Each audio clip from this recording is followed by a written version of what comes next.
시청자 여러분 안녕하십니까? 김영두 목사입니다. 오늘 은혜 받으실 하나님의 말씀은 신명기 8장 1절에서 10절까지인데 3절까지 제가 봉독해 드립니다. 내가 오늘날 명하는 모든 명령을 너희는 지켜 행하라. 그리하면 너희가 살고 번성하고 여호와께서 너희 열조에게 맹세하신 땅에 들어가서 그것을 얻으리라. 내 하나님 여호와께서 이 40년 동안에 너로 광야의 길을 걷게 하신 것을 기억하라. 이는 너를 낮추시며 너를 시험하사 내 마음이 어떠한지 그 명령을 지키는지 아니 지키는지 알려 하심이니라. 너를 낮추시며 너로 줄이게 하시며 또 너도 알지 못하며 내 열조도 알지 못하던 만나를 내게 먹이신 것은 사람이 떡으로만 사는 것이 아니요 여호와의 입에서 나오는 모든 말씀으로 사는 줄을 너로 알게 하려 하심이니라. 네, 오늘 이 본문을 가지고 연단 후에 큰 축복 이런 제목으로 은혜 나누길 원합니다. 여러분 진주 조개를 아시지요? 그저 평범하고 별 의미 없는 조개, 가시나 모래가 들어오면 이 진주는 소위 조개는 너무나 아프기 때문에 진액을 짜내서 그 가시를 감싼다고 합니다. 그러면 그것이 진주가 되는 것이지요. 하나님께서도 우리 사랑하는 백성들을 이렇게 귀한 진주처럼 귀하게 만들기 위해서 여러 가지 고난과 시련의 어려운 연단을 통과시키게 되는 것입니다. 그러시면서 우리의 모난 성품들을 깨트리고 다듬으면서 정결케 하시고 또 새롭게 하십니다. 성경에 보면 애굽은 이 세상을 상징하고 있습니다. 또 광야는 연단받는 장소를 상징하고 있고요. 가나안 땅은 바로 천국을 상징하고 있습니다. 오늘 이 말씀을 살펴보면서 은혜를 나누시고 우리가 연단을 잘 통과하셔서 하나님 앞에 귀히 쓰임받기를 바랍니다. 오늘 본문에서 얻을 교훈은 첫째로 하나님의 명령을 지켜 행해야 된다는 것입니다. 1절에 보면 내가 오늘날 명하는 모든 명령을 너는 지켜 행하라 이렇게 말씀하고 있습니다. 우리들이 하나님의 무수한 약속의 축복들이 있는데 그것을 받아 누리려면 지켜서 행해야만 된다고 성경 말하고 있습니다. 많은 성도들이 하나님께 여러 가지 복을 받기 원하지만 하나님의 말씀을 지켜 행치 않기 때문에 그 복을 받아 누릴 수가 없는 것입니다. 하나님의 명령을 지켜 행하면 어떤 것이 일어납니까? 첫째로 살게 된다고 성경 말하고 있습니다. 현실적으로는 우리가 불구하는 것도 하나님의 말씀을 지켜 행하고 기도할 때 살게 되는 놀라운 그런 역사를 주신다는 것이죠. 또한 하나님의 명령을 지켜 행하면 두 번째로 번성케 된다고 성경 말하고 있습니다.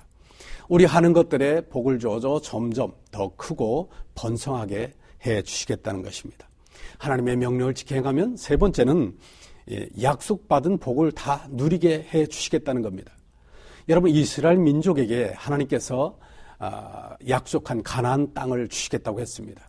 그러나 그것을 그들이 다 받아 누리지 못했습니다. 12정탐꾼이 가나안을 보고 10정탐꾼은 부정적인 보고를 하게 됐습니다. 그때 이스라엘 민족들이 그 보고를 듣고 하나님을 원망하며 하나님의 종 모세를 이제 거역하게 됐습니다. 그들이 하나님의 약속을 받았음에도 불구하고 그들은 그 죄로 말미암아 가나안 땅에 들어가지 못한 것이지요. 오직 하나님의 말씀을 믿고 순종한 여호수아와 갈렙 또 그들이 죽는다고 했던 그들의 2세들 자손들만이 그 가나안의 그 약속을 받아 누릴 수가 있었던 것입니다. 여러분 우리 육의 사람은 하나님의 신령한 것들을 받을 수 없다는 것을 이 말씀 우리에게 가르쳐주고 있습니다. 그러므로 우리가 환경과 여건을 바라보지 말고 오직 하나님의 말씀과 성령의 음성에 순종하고 믿고 나갈 때 우리는 그 놀라운 축복들을 받아 누릴 수가 있는 것이지요. 또한 본문에서 얻을 교훈은 두 번째, 누구나 반드시 광야의 연단을 통과해야만 된다는 것입니다. 2절에 보면 내 하나님 여호와께서 이 40년 동안에 너로 광야의 길을 걷게 하신 것을 기억하라. 이는 너를 낮추시며 너를 시험하사 내 마음이 어떠한지 그 명령을 지키는지 아니 지키는지 알려 하심이라 이렇게 말씀하고 있습니다. 이스라엘 민족들은 애굽에서 너무나 그 고통이 크기 때문에 하나님께 회개하며 기도하게 됐습니다. 그때 하나님께서는 하나님의 종 모세를 세워서 이스라엘 민족을 이제 가나안 땅을 향해서 이끌고 가셨죠. 여러분 이제 그런데 그들이 갈 때 광야를 통과하게 되었습니다. 광야는 인간적으로 보면 너무나 고통스럽고 괴로운 것이죠. 먹을 물도 없고 쉴 만한 나무 그늘도 없습니다. 또한 먹을 양식도 없고 낮에는 너무나 찌는 듯한 무더위와 밤에는 또 추위와 또 맹수들과 전갈과 뱀들이 있는 아주 위험하고 척박한 장소인 것입니다. 이렇듯이 천국, 즉 우리 가나안을 향해서 가는 우리 성도들의 삶은 이렇게 연단의 단계를 반드시 겪게 된다는 것을 우리는 이해해야 될 것입니다.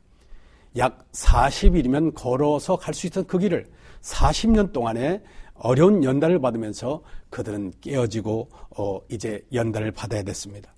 2006년도 제가 미국에 있을 때 한국에 저희 누님과 전화를 통화하게 됐습니다.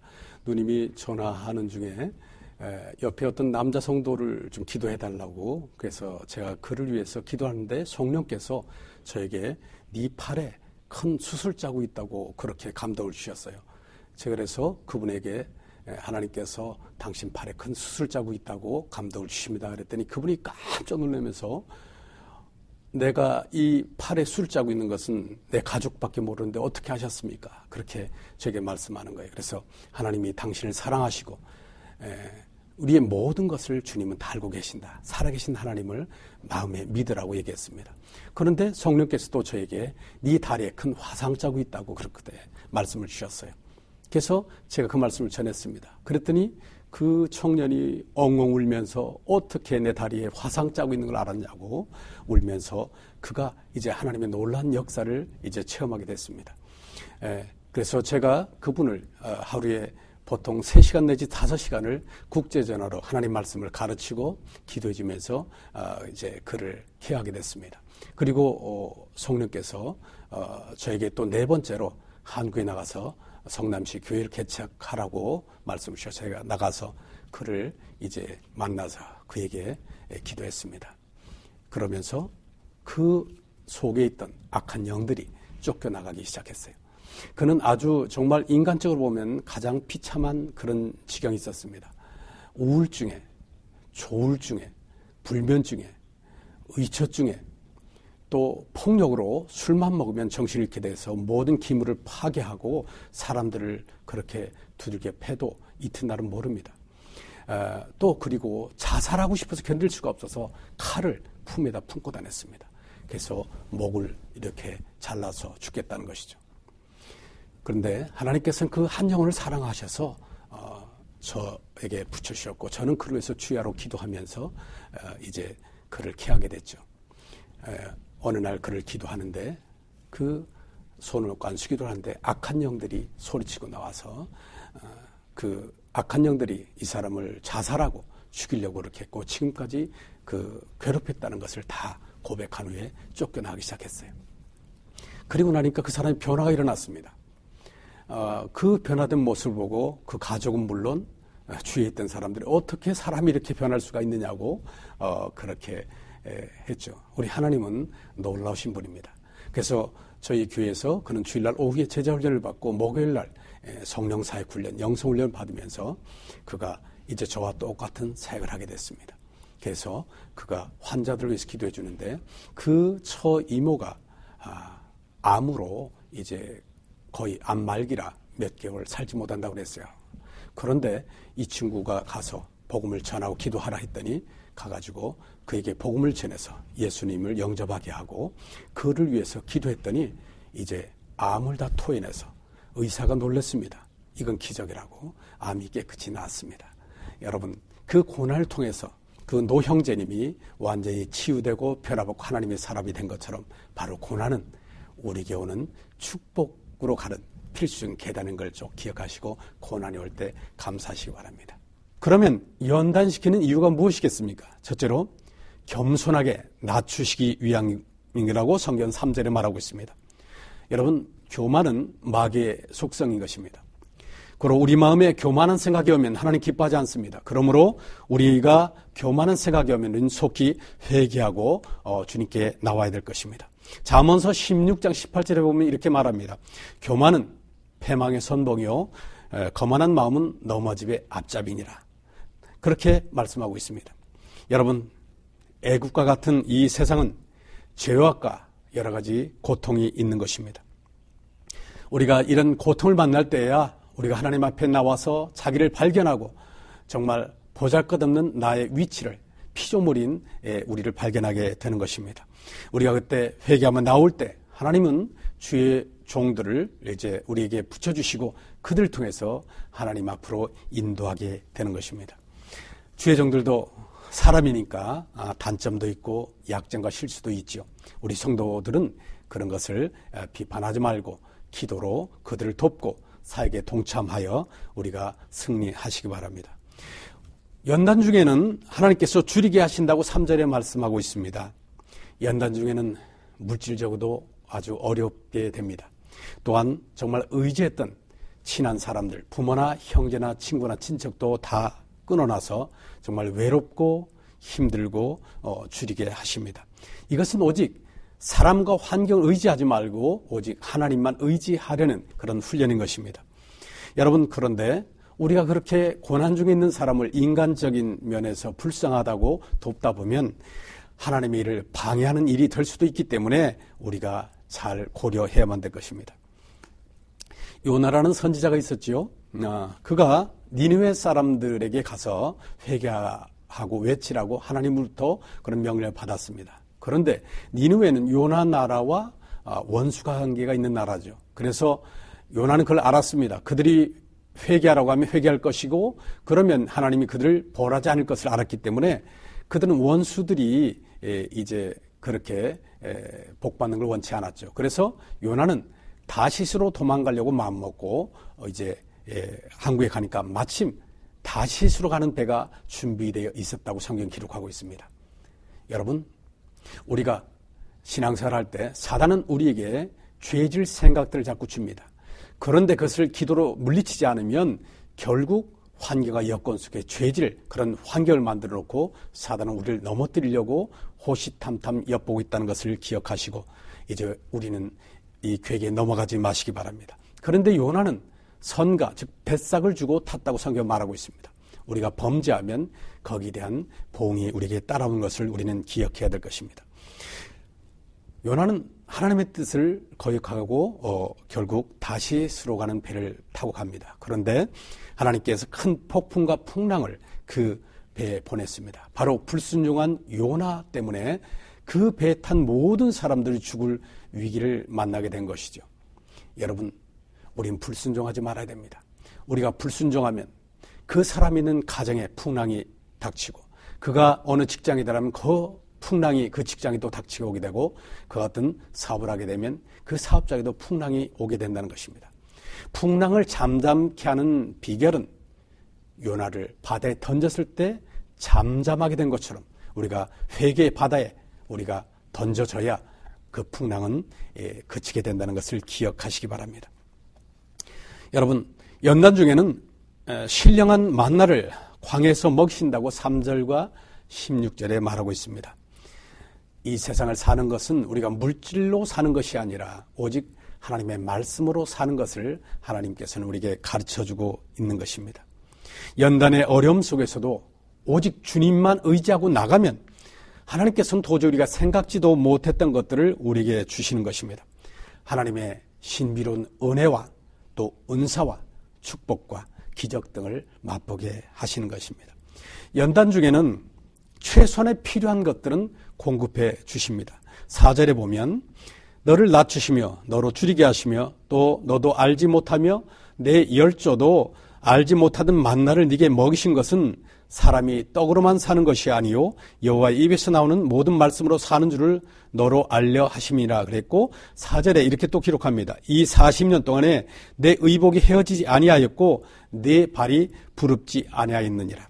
여러분, 우리가 연단을 받을 때 하나님께서는 꼭 필요한 것들 공급하셔서 한 발 한 발 나가게 하신다는 것입니다. 의복이나 재정이나 여러 가지들은 꼭 필요한 것들은 공급하면서 우리를 인도하기 때문에 너무 염려하지 마시고 하나님 앞에 더욱 낮아지시길 바랍니다. 연단 중에서는 바위에서도 물이 나게 하신다고 15절에 말씀하고 있습니다. 이제 이런 하나님이 기적들을 우리에게도 주십니다. 반석은 바로 예수 그리스도를 상징하는 것이죠. 그 반석에서 시원한 물이 쏟아져 나와서 그 모든 사람들의 갈급함을 다 해결해 주셨습니다. 우리들에게 이런 연단이 올 때 우리가 주님 앞에 기도하면 하나님께서는 목마르지 않는 그런 신령한 성령의 은혜와 역사들을 우리에게 주셔서 우리를 해갈해 주신다는 것입니다. 연단시키는 이유 크게 두 번째로 보면 명령을 지키나 안 지키나 시험하신다고 2절과 16절에 말하고 있습니다. 2절을 한번 봅니다. 내 하나님 여호와께서 이 40년 동안에 너로 광야의 길을 걷게 하신 것을 기억하라. 이는 너를 낮추시며 너를 시험하사 네 마음이 어떠한지 그 명령을 지키는지 아니 지키는지 알려 하심이라 이렇게 말씀하고 있습니다. 여러분, 우리가 대기업이나 좋은 대학에 들어가려면 시험을 보게 되죠. 테스트를 해야 됩니다. 이와 마찬가지로 하나님께서 우리가 기도하면 또 하나님이 약속된 놀라운 축복들을 주시기 전에는 반드시 테스트 해보고 합격해야만 주신다는 기억하시고 여러분 이 테스트에 꼭 합격하시기 바랍니다. 마귀도 어떤 하나님의 큰 역사가 오기 전에는 반드시 우리를 흔들어서 넘어뜨리고 그 약속을 받지 못하게 합니다. 그러므로 여러분은 이 사단의 괴계에 속지 마시고 오직 하나님 말씀에 좌우로 치우치지 않고 그 말씀을 붙잡고 기도해서 끝까지 승리하시길 주의 이름으로 간절히 부탁드립니다. 연단시키는 이유 세 번째는 사랑하기 때문에 자녀를 징계까지 하신다는 것입니다.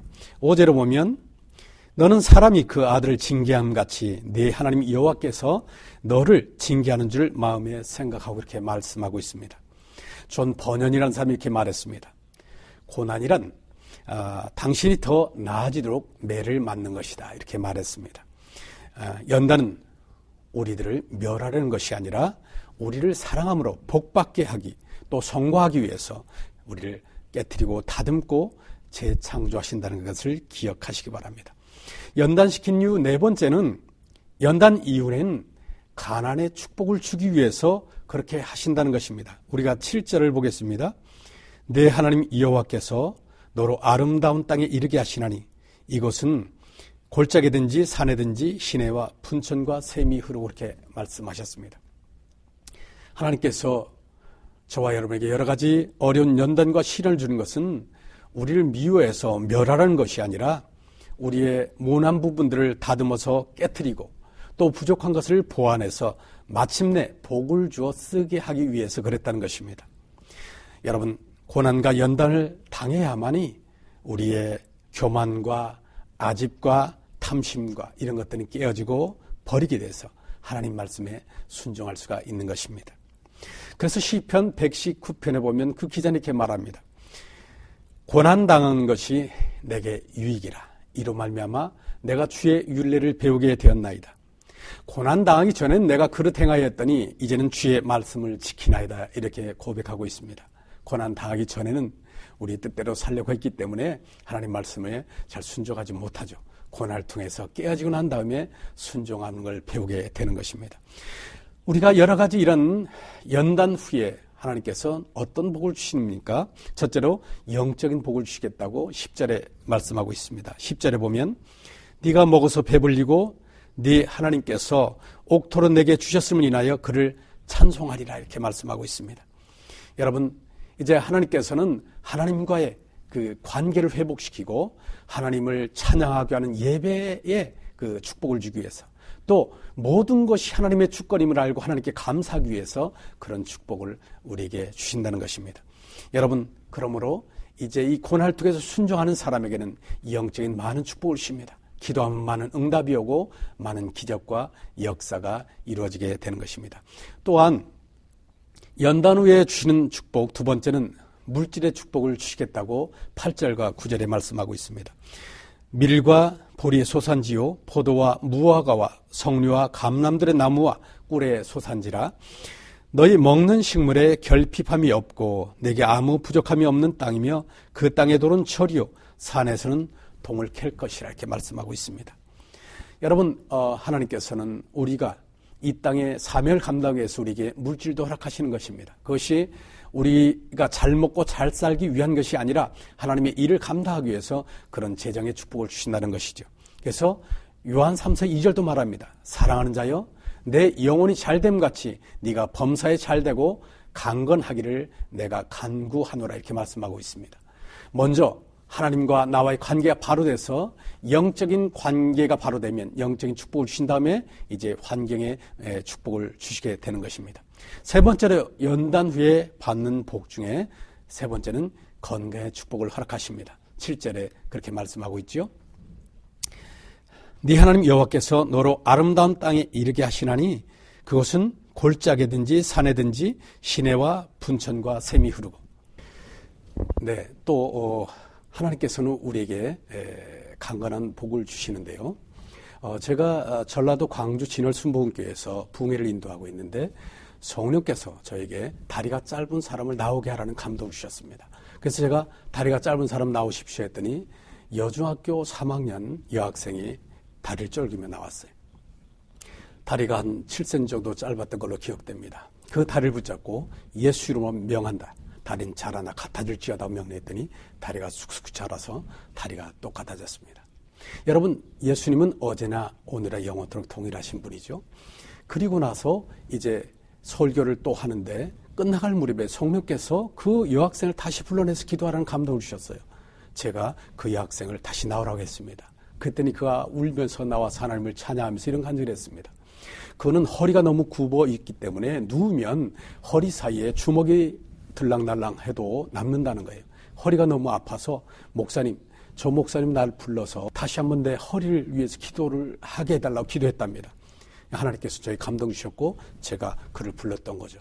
그래서 척추와 모든 것은 정사로 회복되라고 예수 이름으로 명령했습니다. 그리고 나서 이튿날 그 어머니와 그가 저를 찾아왔어요.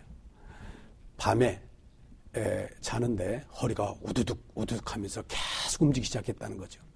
나중에 보니까 허리가 너무 편안해져서 손을 주먹을 넣어봤더니 전에는 주먹이 들랑날랑 했는데 이제는 허리가 가지런하게 돼가지고 주먹은커녕 이 손바닥도 안 들어가게 아주 깨끗이 고침받았다고 그랬습니다. 근데 놀라운 것은 저희 집에 이제 베데스다 신학생들이 와서 그들을 대접하는데 한 처녀가 혹시 저분 혹시 탤런트였던 김영두 목사님 아닙니까? 하면서 저희 가족 사진을 보고 얘기해서 그렇다고 그랬더니 바로 그 딸이 이제 그런 간증을 하면서 제가 여중학교 때 그렇게 치유받았다고 그렇게 간증을 했답니다. 그는 이제 피아노를 잘 키면서 하나님 앞에 이제 사역자로 훈련받고 있습니다. 정말 인간적으로는 그런 고난 속에서 있었지만 하나님은 이 시대도 살아계셔서 하나님의 사람들을 통해서 우리를 치유하시고 회복하시고 많은 기적과 역사들까지도 우리에게 주신다는 것이죠. 저는 국내외 제가 많은 집회를 통해서 많은 사람을 하나님께서 부족한 저를 통해서 많이 고치시고 회복시켰습니다. 많은 암 환자도 고쳐주셨고 어떤 분은 암을 토해내게 하고 어떤 분은 암을 쏟아내게 하고 어떤 소아마비로 다리가 7cm, 10cm 짧은 분들, 교통사로 짧은 분들을 기도하면 자리가 자라나서 회복시켜서 띠뚱거리든 묻고 절룩이든 분들이 반드시 걷게 하는 놀란 역사를 주셨어요. 어떤 사람이 혹이 손에 밤털만한 것이 있었는데 없어지라고 예수로 명령하니까 없어지는 놀란 축복들을 주셨습니다. 지금까지 제가 주님을 믿고 영접하고 하면서 주님의 놀라운 역사들은 정말 다 셀 수 없을 정도로 지금도 예수님이 이 땅에서 성경의 그때나 지금이나 영원토록 동일하시게 많은 병자를 불쌍하시고 사랑하시고 고치고 치유해 주십니다. 제가 탤런트로 출발했다 하나님께 부름받아서 다 던져버리고 이제 주님을 위해서 신학 공부하면서 복음을 전하면서 약 25년 됐습니다. 하나님께서는 저희 기대를 저버리지 않고 수많은 영혼들을 긍휼히 여기고 사랑하고 치료하고 계십니다. 여러분 불치병 속에나 어려움 속에 있는 여러분 희망을 가지고 주님께 나가시기 바랍니다. 하나님은 살아계셔서 여러분을 긍휼히 여시고 성경에 있는 그대로 여러분에게 동일한 역사들 또한 주실 것입니다. 여러분 그 하나님을 만나시기 바랍니다. 여러분 이제 심령의 복, 건강의 축복을 주십니다. 우리 마음에 참된 만족과 행복을 하나님께서 주시고 또 우리의 연약함을 고치시고 상한 심령을 고치시고 또 가정과 모든 것을 회복시키는 그런 샘물처럼 그런 은혜를 주시는 것입니다. 고난을 당해서 이 깨어진 사람은 세상의 것들은 별 관심이 없게 됩니다. 오직 사나 죽으나 슬프나 괴로우나 즐거우나 어떤 것을 통해서도 오직 하나님만 바라보기 때문에 이 세상에 그렇게 연연하지 않는 것입니다. 그래서 이제 고난당한 사람은 전적으로 하나님 말씀과 성령의 음성에 순종하게 되는 것이죠. 바로 하나님은 그런 사람을 통해서 그 시대마다 이끌어 왔습니다. 여러분, 그러므로 우리들은 이제 우리의 어려운 여건과 환경 속에 고난의 연단이 올 때 낙심하지 마시기 바랍니다. 불평하지 마시기 바랍니다. 그것은 바로 하나님이 여러분을 사랑하시고 여러분을 깨트리고 다듬으셔서 하나님의 놀라운 일에 여러분을 사용하려고 하는 하나님의 계획이 있다는 것을 기억하시고 고난 중에 있는 여러분들은 꼭 이 말씀을 새기시고 승리하시기 바랍니다. 사랑하는 시청자 여러분, 우리들에게 어려운 고난과 환난이 오는 것은 우리에게 당연히 거쳐가야 하는 필수적인 과정인 것입니다. 고난이 올 때 그러므로 내가 먼저 철저히 회개하고 깨어지시기 바랍니다. 나의 고집과 아집과 탐심과 모든 것을 하나님 말씀에 철저히 깨어지시고 복종하시기 바랍니다. 또한 성령께서 감동에 철저히 순종하고 따르시기 바랍니다. 그러면 이 고난의 연단을 쉽게 평탄하게 통과하게 될 것입니다. 그러나 나의 고집과 뜻대로 계속하다 보면 고난의 연단은 끝이 없이 계속되는 것을 우리가 볼 수가 있습니다. 우리가 고난을 통해서 새롭게 변화되고 치유되고 회복되면서 주님의 사역을 잘 감당할 수가 있는 것입니다. 그러므로 사랑하는 성도 여러분, 고난에 감사하시기 바랍니다. 고난은 바로 축복으로 가는 필수적인 계단인 것입니다. 여러분, 고난을 이기시고 이 연단을 잘 통과하셔서 이 시대, 민족과 세계 위에 아름답게 쓰임받는 여러분 되시길 바랍니다. 여러분, 주님 안에서 사랑합니다. 여러분, 감사합니다.